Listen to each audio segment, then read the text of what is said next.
Welcome back to DXB Today. It's been a fascinating episode so far, talking about reigniting yourself in the summer season. And our next guest is here to provide students with the tools and the resources they need to thrive in an ever-evolving world. Please welcome to the DXB Today sofa, the CEO of 8 Billion Ideas, David J Harkin. Thank you very much. Very good to see you. Thank you. Wonderful.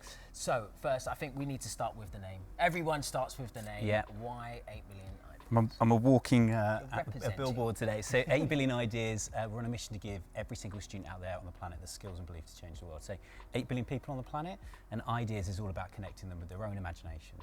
Are you going to change the name in a few years when the population growth We increases? 9 billion ideas? But don't worry, we've got the 9 and we've got the 10 billion ideas. You've already got the domains. We've Love got the it. domains out there. I'll go check the 11, 12, 13 later. So tell us a little bit about what 8 billion ideas does specifically.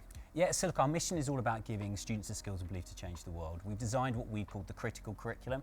So 8 pillars of learning for students from 2, so the little ones all the way up into 18, teaching them about entrepreneurship, leadership, careers, wellbeing, performance, financial literacy, sustainability, and technology. So we work in schools, and we also work in the summertime as well. So when people say, we never use this stuff in school, why don't they teach us something we use? You are going to teach them something they use. That's exactly what we're doing. Amazing. Yeah.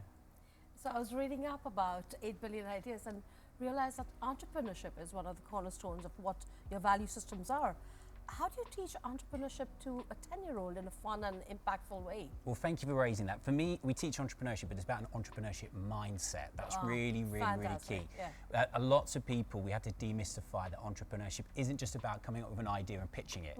That is one of about 1,000 things that we need to teach about. And we've also got to start really early as well. So that's why we start at 2, 3, 4, and 5. So just a little bit of example of one of our programs. So 5-year-olds, we give them the challenge to come up with an idea which could change the world. And when you ask a 5-year-old that question, they come up with some amazing ideas. So that age is all about imagination. It was only last week we had a child working on the ever-growing shoe. So a shoe which grows with you for the rest of your life. Wow. and then a referee football, so a referee, you don't need referees anymore, forgive me any referees listening, but a football which referees the game itself. So it's all about imagination, and as a child gets older, you're giving them the skills to really apply the skills they need to take that idea forward. Absolutely, and when they're starting so young, they don't have limitations, so the possibilities are so many. Absolutely. Think big, dream big. You can't words such as can't. Yeah. You can't say that's impossible. Yeah. You have to really encourage a child just to go out of their comfort zone and come up with something amazing.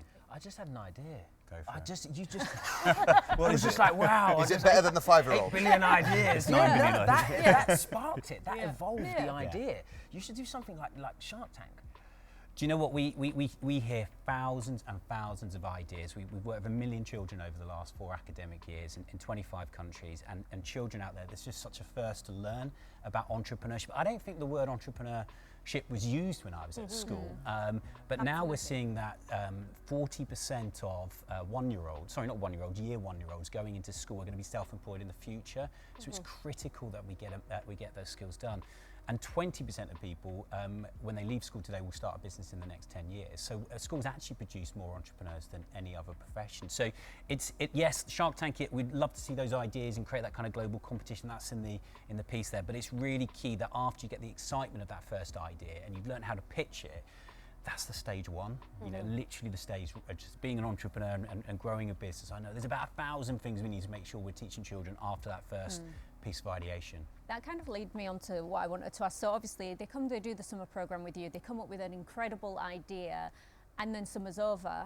Is there anything that you do to carry on, like kind of nurturing these ideas throughout the rest of the school year? Yeah, definitely. Well, we started in school. That's where we started at 8 Billion Ideas, supporting schools in timetable, teaching those 8 pillars. And then we went into the summer camp and the half-term camp, Christmas camp, all those opportunities, winter camps to broaden that experience. And now we're developing a third part of the business to make sure that children, when they're in school learning with us and they come to the camps, that if they've got that side hustle or that business that they're working on, that they can just get in contact, and one of my amazing mentors will guide them through the next steps about what to do.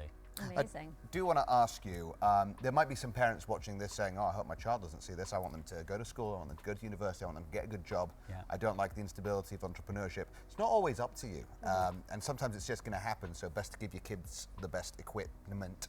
What would you say to those parents who don't like the idea of their kids not going down the traditional path? So I've spoken to a lot of parents over the last few years, and I have begun to see a shift. I think about 10 years ago, if a child who was leaving school said to mum or dad or carer that I'm going to stop, I'm going to go work in a startup, or I'm going to go start a business, I think most parents would have said exactly what you just said, like, no, go to You're going to be a doctor. You're going to be a doctor, go do X, Y, and Z. But I think parents are realizing that the world of work is changing so much that children have got potentially 30, 40 years that they might be in the workplace, that actually going and starting a business or being part of a startup isn't a bad place to kick off your career, because you learn so much. You get involved, your sales, your marketing, your operations, you're all of it. But what's key is actually businesses need that entrepreneurial mindset. So we've got to encourage it more in school, because you need entrepreneurs, you need intrapreneurs, you need teacherpreneurs, you need everybody out there going into the workforce comfortable and confident with their ideas. And I think that's what entrepreneurship can teach in schools. So that's coming off of what Farah said and what you just said as well to that. In terms of convincing parents, what about convincing the education system as a whole and educators? Like they have a very traditional mindset and way of they should do things. So how do you approach that? That is pretty much my day job at the moment. So as you go into education, it's an amazing sector. It's brilliantly busy, and principals and school leaders around the world are doing so much on a day-to-day basis in our schools. But you've got to earn the right to have those conversations and start talking to the regulators and start talking to government. And we've been grafting hard, we've been working hard, and we're now moving into that position.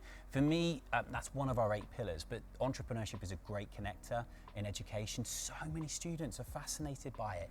They're interested about starting a business, and it can help the core subjects. It can help maths, English, science, and the rest of it. So if you are listening and you're in that position, please feel free to get in contact. We would love to talk to you about how you can really transform an education system straight away by using topics and subjects such as entrepreneurship. It mentions that 8 billion idea is also about like creating like global citizens.